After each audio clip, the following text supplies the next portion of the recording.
Welcome everyone to the online platform of Max Overseas. So ਆਪਾਂ ਜਿਹੜਾ ਹੈਗਾ next cue card ਅੱਜ discuss ਕਰਾਂਗੇ ਤੇ ਅੱਜ ਦਾ ਆਪਣਾ क्यू कार्ड ਹੈਗਾ describe a bad service that you received in a restaurant or a shop. ਤਾਂ ਆਪਾਂ ਕਿਸੇ ਰੈਸਟੋਰੈਂਟ ਜਾਂ ਸ਼ਾਪ ਦੇ ਉੱਤੇ ਗਏ ਤੇ ਉੱਥੇ ਜਾ ਕੇ ਜਿਹੜੀ ਆਪਾਂ ਸਰਵਿਸ ਰਿਸੀਵ ਕੀਤੀ ਉਹ ਸਰਵਿਸ ਤੁਹਾਡੀ ਅਪ ਟੂ ਦਾ ਮਾਰਕ ਨਹੀਂ ਹੈਗੀ ਸੀ, ਮਤਲਬ ਉਹ ਸਰਵਿਸ ਤੁਹਾਡੀ ਵਧੀਆ ਨਹੀਂ ਸੀਗੀ ਤੇ ਤੁਸੀਂ ਉਹ ਸਰਵਿਸ ਨੂੰ ਇੰਜੋਏ ਨਹੀਂ ਕੀਤਾ and we are supposed to talk about that particular service, है ना। तो अपने को क्यूज की है गया ਇਹਦੇ व्हाट हैपेंड ਉਹ ਕਹਿੰਦੇ ਕਿ ਕੀ ਹੋਇਆ ਹੈ ਨਾ। ਸੌਰੀ ਆਪਣੇ ਕੋਲੇ ਤੁਹਾਡੇ ਕਿਊਜ਼ ਹੈਗੇ ਰਾਜੇ। So when and where it happened, ਤਾਂ ਇੱਥੇ ਵੈਨ ਦੇ ਵਿੱਚ ਆਪਾਂ ਦੱਸਣਾ ਹੈਗਾ ਕਿ ਕਦੋਂ ਦੀ ਗੱਲ ਹੈਗੀ ਆ, ਕੀ ਹੋਇਆ ਸੀ। When it happened and where it happened, ਤਾਂ ਵੈਨ ਦੇ ਆਪਾਂ ਵਿੱਚ ਦੱਸ ਸਕਦੇ ਹੈਗੇ ਆ ਕੋਈ ਵੀ ਟਾਈਮ ਦੇ ਦਿਓ। ਮੰਨ ਲਓ ਮੈਂ ਕਿਹਾ ਕਿ ਇਹ ਲਾਸਟ ਮੰਥ ਦੀ ਗੱਲ ਹੈਗੀ ਆ, ਠੀਕ ਹੈ। ਵੈਰ ਕਿੱਥੇ ਹੈਗਾ, ਤੁਸੀਂ ਕੋਈ ਵੀ ਬਠਿੰਡਾ ਦਾ ਜਿਹੜਾ ਹੈਗਾ ਮੰਨ ਲਓ ਵੀ ਜਿੱਥੇ ਵੀ ਤੁਸੀਂ ਰਹਿ ਰਹੇ ਹੋ ਉੱਥੋਂ ਦੇ ਕਿਸੇ ਰੈਸਟੋਰੈਂਟ ਦਾ ਨਾਮ ਦੱਸਣਾ ਹੈਗਾ, ਠੀਕ ਹੈ। ਕੋਈ ਵੀ ਪਾਰਟਿਕੂਲਰ ਨਾਮ ਦੱਸ ਸਕਦੇ ਹੈਗੇ ਹੋ, ਸੇ would be talking about me and you, है ना, कोई भी नाम दे दो, ठीक है। तो मैं क्या भी इत्थे वेयर ਦਾ ਨਾਮ ਉੱਥੇ ABC ਕੋਈ ਰੈਸਟੋਰੈਂਟ ਦਾ ਨਾਮ ਸੀਗਾ ਜਿੱਥੇ ਮੈਂ ਗਈ ਸੀ ਆਪਣੀ ਫੈਮਿਲੀ ਦੇ ਨਾਲ ਤੇ ਜਿੱਥੋਂ ਦੀ ਸਰਵਿਸ ਜਿਹੜੀ ਹੈਗੀ ਆ ਮੈਨੂੰ ਬਿਲਕੁਲ ਵੀ ਵਧੀਆ ਨਹੀਂ ਲੱਗੀ, ਹੈ ਨਾ। what happened, ਤਾਂ what happened ਤਾਂ ਆਪਾਂ ਇੱਥੇ ਇਹ ਕਹਿ ਸਕਦੇ ਹਾਂ ਕਿ ਇੱਕ ਤਾਂ ਜਿਹੜੀ ਸਰਵਿਸ ਸੀਗੀ was slow, ਸਰਵਿਸ ਬਹੁਤ ਜ਼ਿਆਦਾ ਸਲੋ ਸੀ। ਉੱਪਰੋਂ ਫੂਡ ਵੀ ਜਿਹੜਾ ਹੈਗਾ ਮੈਂ ਕਹਿ ਸਕਦੀ ਹਾਂ ਕਿ ਉਹ ਇਨਫੀਰੀਅਰ ਕੁਆਲਿਟੀ ਦਾ ਸੀਗਾ, ਮਤਲਬ ਕਿ ਵਧੀਆ ਕੁਆਲਿਟੀ ਦਾ ਫੂਡ ਜਿਹੜਾ ਹੈਗਾ ਉਹ ਜਿਹੜੀ ਜਗ੍ਹਾ ਹੈਗੀ ਆ ਉਹਨੇ ਮੈਨੂੰ ਦਿੱਤਾ ਨਹੀਂ ਹੈਗਾ ਤੇ ਫੂਡ ਮੈਨੂੰ ਪਸੰਦ ਨਹੀਂ ਆਇਆ ਉਸ ਪਾਰਟਿਕੂਲਰ ਪਲੇਸ ਦਾ, ਠੀਕ ਹੈ। ਹਾਊ ਵਾਜ਼ ਇਟ ਸੋਲਵਡ, ਤਾਂ ਹਾਊ ਵਾਜ਼ ਇਟ ਸੋਲਵਡ ਦੇ ਵਿੱਚ ਮੈਂ ਇਹ ਕਹਿ ਸਕਦੀ ਹਾਂ ਕਿ ਮੈਂ ਇਸ ਚੀਜ਼ ਦੇ ਰਿਗਾਰਡਿੰਗ ਜਿਹੜੀ ਹੈਗੀ ਆ ਕੰਪਲੇਨ ਕੀਤੀ, ਠੀਕ ਹੈ। ਤੇ ਉਸ ਤੋਂ ਬਾਅਦ ਜਿਹੜਾ ਮੈਨੂੰ ਬਿੱਲ ਸੀਗਾ, ਬਿੱਲ ਦੇ ਉੱਤੇ ਮੈਨੂੰ ਕੋਈ ਕੰਸੈਸ਼ਨ ਮਿਲ ਗਿਆ, but although I got a concession on my bill, I wasn't still happy with the services and I wasn't like appreciating it at all। ਤਾਂ ਮੈਂ ਇਸ ਚੀਜ਼ ਨੂੰ appreciate ਨਹੀਂ ਕਰ ਰਹੀ ਸੀ। how you felt about it, ਤਾਂ felt ਦੇ ਵਿੱਚ ਮੈਂ ਕਹਿ ਸਕਦੀ ਹਾਂ ਕਿ ਮੈਂ ਕਾਫੀ ਜ਼ਿਆਦਾ ਕੀ ਸੀਗੀ disappointed ਸੀਗੀ। ਤਾਂ ਮੈਂ ਕਿਹਾ ਵੀ ਉਸ ਐਕਸਪੀਰੀਅੰਸ ਨੂੰ ਲੈ ਕੇ ਮੈਂ ਕਾਫੀ ਜ਼ਿਆਦਾ ਡਿਸਅਪੁਆਇੰਟਡ ਸੀਗੀ ਬਿਕੋਜ਼ ਉਹਨਾਂ ਦਾ ਜਿਹੜਾ ਹੈਗਾ ਫੂਡ ਸੀਗਾ, ਉਹਨਾਂ ਦੀ ਜਿਹੜੀ ਸਰਵਿਸਿਜ਼ ਸੀਗੀ ਦੈਟ ਵਰ ਨਾਟ ਅਪ ਟੂ ਦਾ ਮਾਰਕ। ਤਾਂ ਆਪਣੇ ਕੋਲੇ ਜਿਹੜੇ ਹੈਗੇ ਆ ਹਿੰਟ ਦੇ ਵਿੱਚ ਆ ਗਏ, ਤਾਂ ਆਪਾਂ ਇੱਥੇ ਕਿਹਾ ਕਿ ਤੁਸੀਂ ਕਹਿ ਸਕਦੇ ਹੈਗੇ ਹੋ ਕਿ ਐਮ ਅ ਫੂਡੀ, ਹੈ ਨਾ, ਕਿ ਮੈਂ ਇੱਕ ਫੂਡੀ ਹੈਗੀ ਹਾਂ ਐਂਡ ਆਈ ਲਵ ਵਿਜ਼ਿਟਿੰਗ ਜਾਂ I enjoy visiting new places to enjoy, ਜਾਂ ਫਿਰ ਆਪਾਂ ਟਰਮ ਯੂਜ਼ ਕਰ ਸਕਦੇ ਹੈਗੇ ਆ ਰੈਲਿਸ਼ ਫੂਡ, ਠੀਕ ਹੈ। ਜਾਂ ਫਿਰ ਮੈਂ ਕਹਿ ਸਕਦੀ ਹਾਂ I visit new places to relish various food cuisines. ਤਾਂ ਮੈਂ ਕਿਹਾ ਵੀ ਮੈਂ ਕਾਫੀ ਜ਼ਿਆਦਾ ਫੂਡ ਦੀਆਂ ਜਿਹੜੀਆਂ ਆਈਟਮਸ ਹੈਗੀਆਂ ਉਹਨਾਂ ਨੂੰ ਰੈਲਿਸ਼ ਕਰਨਾ, ਉਹਨਾਂ ਨੂੰ ਇੰਜੋਏ ਕਰਨਾ, ਉਹਨਾਂ ਨੂੰ ਟਰਾਈ ਕਰਨਾ ਪਸੰਦ ਕਰਦੀ ਹਾਂ ਕਾਜ਼ ਆਈ ਐਮ ਅ ਫੂਡੀ, ਠੀਕ ਹੈ।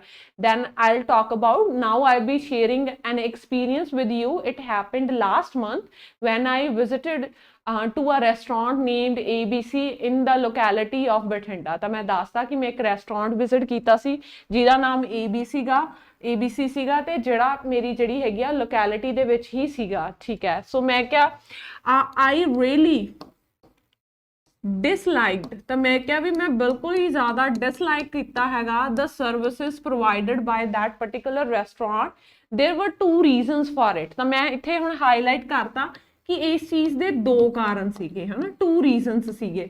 ਤਾਂ now you'll be explaining ਕਿ ਕੀ ਰੀਜ਼ਨ ਸੀਗੇ। ਤਾਂ ਤੁਸੀਂ ਜਿਹੜਾ ਹੈਗਾ ਕਨੈਕਟਰ ਜਿਹੜਾ ਹੈਗਾ ਫਸਟ ਆਫ ਆਲ ਲਾ ਕੇ, ਹਨਾ, ਤੇ ਸੈਕਿੰਡ ਨੂੰ ਆਪਾਂ ਸੈਕਿੰਡ ਦੇ ਨਾਲ ਜਾਂ ਸੈਕਿੰਡਲੀ ਦੇ ਨਾਲ ਤੁਸੀਂ ਇੱਥੇ ਟਰਮ ਯੂਜ਼ ਕਰ ਸਕਦੇ ਹੋ। ਤਾਂ ਜਿੱਦਾਂ ਮੈਂ ਕਿਹਾ ਕਿ first of all the service was excruciatingly slow, ਮਤਲਬ ਪੇਨਫੁਲੀ ਸਲੋ ਸੀ, ਉਹਨਾਂ ਦੀ ਸਰਵਿਸ ਬੜੀ ਜ਼ਿਆਦਾ ਸਲੋ ਸੀ।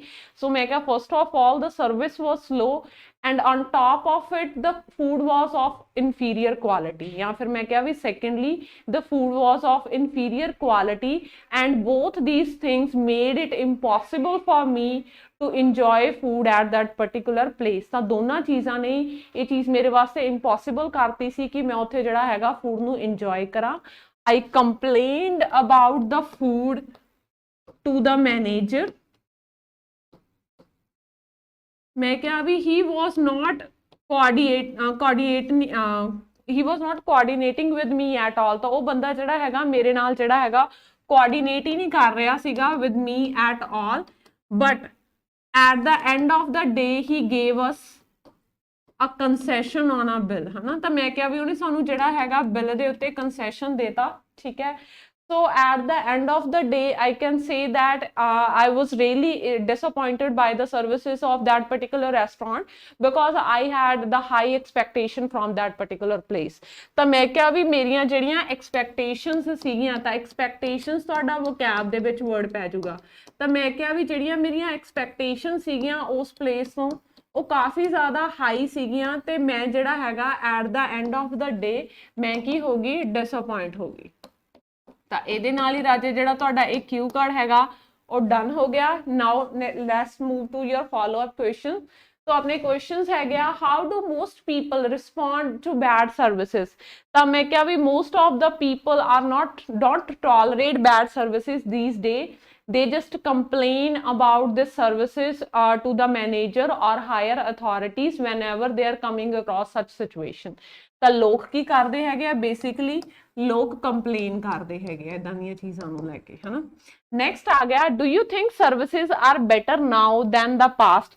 ਤਾਂ ਮੈਂ ਕਿਹਾ ਵੀ ਯੈਸ ਡੈਫੀਨੇਟਲੀ, ਇਸ ਚੀਜ਼ ਦੇ ਵਿੱਚ ਤਾਂ ਕੋਈ ਜਿਹੜਾ ਹੈਗਾ ਆਪਾਂ ਕਹਿ ਸਕਦੇ ਹੈਗੇ ਆ ਕਿ ਕੋਈ ਸ਼ੱਕ ਹੀ ਨਹੀਂ ਹੈਗਾ। मैं क्या भी yes definitely undeniably there is no doubt that services nowadays are far better than the services of the past, because nowadays restaurants and hotels have to manage a reputation online, है ना। तो मैं क्या भी ਜਿਹੜੇ ਅੱਜ ਦੇ ਟਾਈਮ ਦੇ ਵਿੱਚ ਹੈਗਾ ਉਹਨਾਂ ਨੂੰ ਆਨਲਾਈਨ ਆਪਣੀ ਰੈਪੂਟੇਸ਼ਨ ਮੇਨਟੇਨ ਕਰਨੀ ਪੈਂਦੀ ਹੈ, and in order to do so they need to give good quality services to their customers. ਤਾਂ ਉਹਨਾਂ ਨੂੰ ਜਿਹੜਾ ਹੈਗਾ ਵਧੀਆ ਕੁਆਲਿਟੀ ਦੀਆਂ ਸਰਵਿਸਿਜ਼ ਦੇਣੀਆਂ ਪੈਂਦੀਆਂ ਨੇ ਆਪਣੇ ਕਸਟਮਰਸ ਨੂੰ ਟੂ ਕੀਪ them। ਤਾਂ ਆਪਾਂ ਇਹਦੇ ਇਦਾਂ ਡਿਸਕਸ਼ਨ ਕਰ ਸਕਦੇ ਹਾਂ। What kind of services are bad services? ਤਾਂ ਮੈਂ ਕਿਹਾ ਵੀ when the customers are not getting satisfied from the services, they are not getting the value for the money। value for the money ਕੀ ਹੋ ਗਿਆ ਕਿ ਜਿਹੜੇ ਤੁਸੀਂ ਪੈਸੇ ਲਾਏ ਹੈਗੇ ਆ ਉਹਨਾਂ ਦਾ ਤੁਹਾਡਾ ਮੁੱਲ ਮੁੜ ਰਿਹਾ ਕਿ ਨਹੀਂ ਮੁੜ ਰਿਹਾ। ਤਾਂ ਮੈਂ ਕਿਹਾ ਵੀ customers nowadays if they are not getting the value for their money, such services are considered to be the bad services। Who should be responsible for bad services? ਤਾਂ ਮੈਂ ਕਿਹਾ ਵੀ staff primarily is responsible for the bad services because they are getting paid for providing that services, and if they are not providing it in the best quality, so I think those are the people who are working in that particular firm are responsible for providing such sort of bad services to the customers। ਤਾਂ ਮੈਂ ਕਿਹਾ ਵੀ ਉਹ ਜਿਹੜੇ ਲੋਕ ਹੈਗੇ ਆ ਜਿਹੜੇ ਉੱਥੇ ਕੰਮ ਕਰਦੇ ਆ ਉਹ ਲੋਕ ਜਿਹੜੇ ਹੈਗੇ ਆ ਰਿਸਪੌਂਸਿਬਲ ਹੈਗੇ ਆ ਬੈਡ ਸਰਵਿਸਿਜ਼ ਪ੍ਰੋਵਾਈਡ ਕਰਨ ਵਾਸਤੇ, ਕਿਉਂਕਿ ਉਹਨਾਂ ਨੂੰ ਉਹਨਾਂ ਸਰਵਿਸਿਜ਼ ਨੂੰ ਪ੍ਰੋਵਾਈਡ ਕਰਨ ਦੇ ਪੈਸੇ ਮਿਲਦੇ ਆ, and if they are not giving you the value for the money, or if they are not giving you the 100% that you have been expecting from them, so those are the people who are responsible for providing you the bad services। ठीक है, so that's all for today class। For joining offline or online classes, you can contact on the numbers given below on your screen। That's all for today guys, thank you everyone।